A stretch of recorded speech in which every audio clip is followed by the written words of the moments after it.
Assalamualaikum warahmatullahi wabarakatuh. Perkenalkan, kami dari kelompok 6 akan mempresentasikan tentang merakit komputer.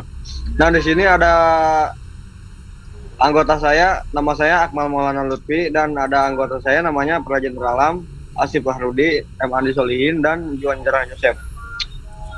Nah, di materi kali ini kami akan membahas tentang apa itu merakit PC. Nah, apa itu merakit PC? Pada saat merakit sebuah komputer PC, sebenarnya kita melakukan penggabungan beberapa komponen fisik yang nantinya akan disaling mendukung dalam suatu kinerja proses komputasi. Komponen fisik ini lebih dikenal sebagai perangkat keras atau hardware. Perangkat keras hardware ini sekarang sudah banyak dijual terpisah, sehingga memungkinkan bagi untuk membuat atau merakit PC sesuai dengan keinginan kita. Dan berbagai macam merek dagang, setiap merek dagang pun memiliki karakteristik masing-masing, seperti performa kinerja, kualitas bahan, jenis-jenis komponen, fitur, dan memiliki daya tahan yang komponen. Lanjut. Di sini ada bahan-bahan merakit PC. Yang pertama itu monitor, motherboard, prosesor, soket, hard disk, memori, slot PCI, VGA card, sound card, modem, firmware, dan lain-lain. Dan ada power supply, CD, ROM, hard disk, keyboard, dan mouse. Nah, selain itu ada komponen-komponen di atas persiapan pula.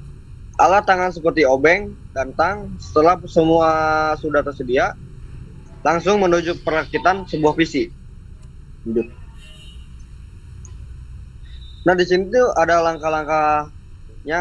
Langkah pertama, siapkan prosesor. Perhatikan bahwa prosesor mempunyai tanda pada salah satu sudutnya. Dalam hal ini biasanya ditandai dengan lekukan, lubang, atau anak panah prosesor. Tampak dari bawah cocok tanda tersebut. Pemasangan prosesor, jika Anda melakukan hal tersebut di atas dengan tepat, maka prosesor akan dimasukkan ke soket dengan baik dan benar. Kunci kembali ke soket tersebut dengan cara menekan terus ke bawah dan mengaitkan kepada pengunci yang ada. Dilanjutkan oleh teman saya Andi Solihin. Baik, perkenalkan nama saya Muhammad Andi Solihin. Saya akan menjelaskan untuk langkah yang kedua ya. Jika Anda melakukan hal tersebut yang tadi disampaikan oleh teman saya, maka prosesor akan dapat dimasukkan ke soketnya dengan baik dan benar. Dikunci kembali soketnya tersebut dengan cara menekan tuas ke bawah dan menggantikan kepada pengunci yang ada setelah semua terpasang dengan benar.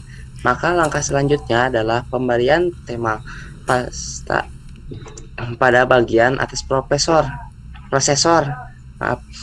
Pemberian thermal ini bertujuan agar prosesor tersebut pendinginan sempurna dari heatsink. Langsung sudah. Dan langkah yang ketiga adalah pemasangan heatsink dan kipas pendinginan. Heatsink dan kipas pendinginan biasanya sudah dirangkai menjadi satu, sehingga kita hanya tinggal memasangnya, dan untuk pemasangan sangatlah mudah. Pasanglah heatsink tersebut dengan cara menekan tempat di atas dan sesuaikan dudukan pendingin dan motherboard pada kunci titik data dingin tersebut dengan cara tekan dan putar saat dengan jarum jam menggunakan obeng. Lanjutnya, langkah yang keempat adalah pemasangan RAM. Untuk pemasangan RAM, maka bukalah pengunci slot memori di kedua pada motherboard. Perhatikan bahwa setiap keping memori memiliki celah pada sisi bawah. Cocokkan celah ini dengan slot memori. Jika Anda memasukkan memaksakan memasang RAM memori dengan arah yang salah, maka dapat merusak RAM ataupun merusak slot RAM. Tekan keping memori pada kedua sisinya sehingga terdengar bunyi klik tanda itu seperti tanda dan penguncinya akan tertutup dengan sendirinya. Jadi sudah otomatis. Dan selanjutnya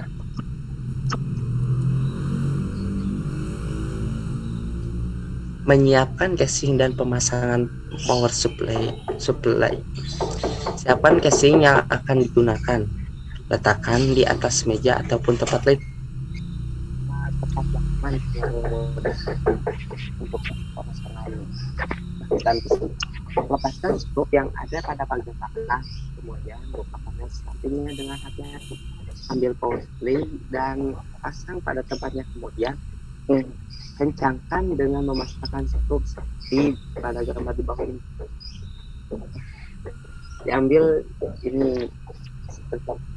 Diambil power supply pada tempat, kemudian kencangkan dengan memasangkan skrup seperti pada gambar selanjutnya.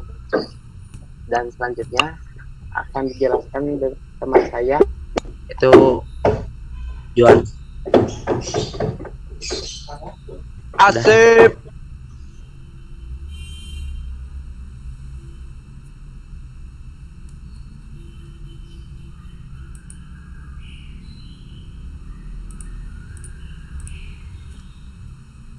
Baik, nama saya adalah Juan Cerah Joseph. Saya akan melanjutkan presentasi dari teman saya.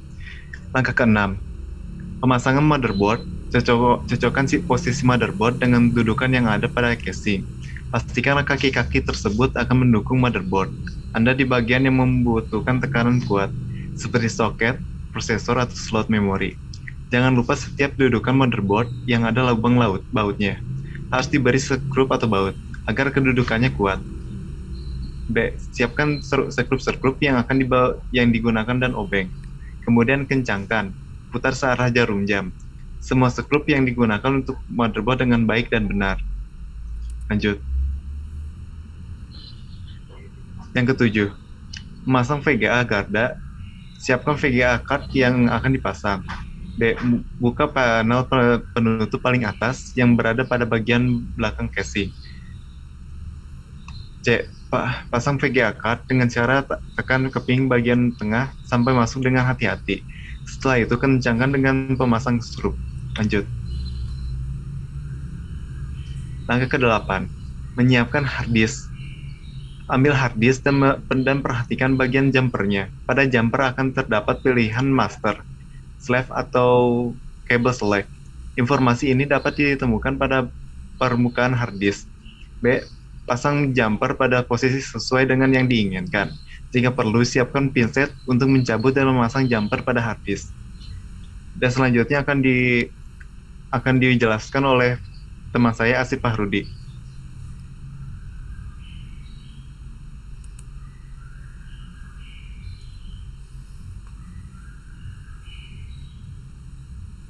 Perkenalkan, nama saya Asif Fahrudi. Saya akan melanjutkan sebelumnya. Itu langkah 9, memasang hard disk pada casing. Berdasarkan casing biasanya sudah menggunakan sistem bracket yang dapat dilepas untuk memudahkan dalam pemasangan disk dan pilihan skrup yang sesuai.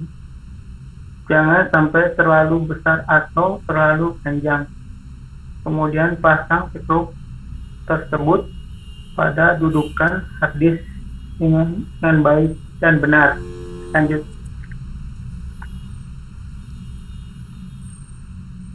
Langkah ke-10, menghubungkan hard disk dengan motherboard. Perhatikan tipe kabel pada hard disk dan apakah IDE atau SATA. Tipe hard disk yang saya gunakan sekarang adalah tipe SATA. Pada tipe SATA, langsung saja pasang ujungnya kabel yang terdapat warna putih pada motherboard dan ujung satunya lagi pada hard disk. Lanjut.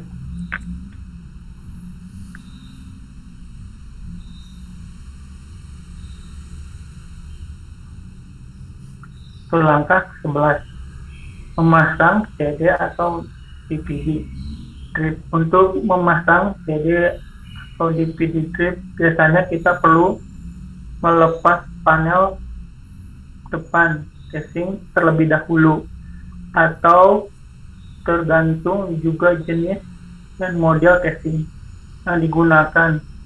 Membuka penuh drive yang ada pada panel depan. Pasang CD drive pada tempat dengan benar. Selanjutnya dengan presentasi dengan teman saya.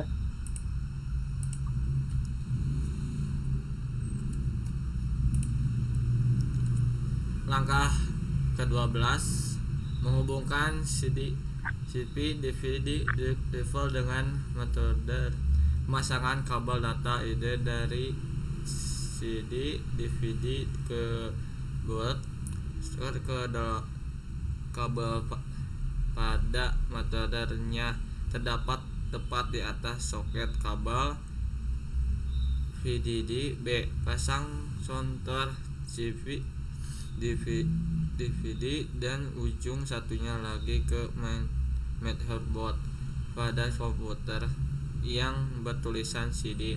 C. Jangan lupa untuk selalu merapikan kabel-kabel tersebut agar tidak saling terkait. Atur lintasan dan jalur kabel dengan rapi. Jika perlu, ikat agar lebih rapih dan enak dipandang mata. Langkah ke-13, menghubungkan kabel front panel pada motherboard. Sekarang kita perlu menyambungkan kabel-kabel dari casing ke motherboard. B. Kabel ini terdiri dari switch, daya induktor, hard disk, induktor, daya tombol-set, USB, dan speaker seperti tampak pada gambar berikut ini. Setelah semua terpasang, maka langkah-langkah selanjutnya adalah menghubungkan kabel daya dari power strip ke motor, hard disk, VDD, dan DVD ROM. Untuk motor Pertium 4 ke atas, biasanya paling tidak ada 2 sound daya yang harus dipasangkan seperti pada gambar di bawah ini. Kemudian sehubungan juga kabel-kabel daya ke hard disk dan CD DVD. Jika casing saudara menggunakan kipas pendingin, maka hubungkanlah ke power supply atau ke motor sesuai dengan konektornya dimiliki. Sekian dari kelompok 6. Wassalamualaikum warahmatullahi wabarakatuh.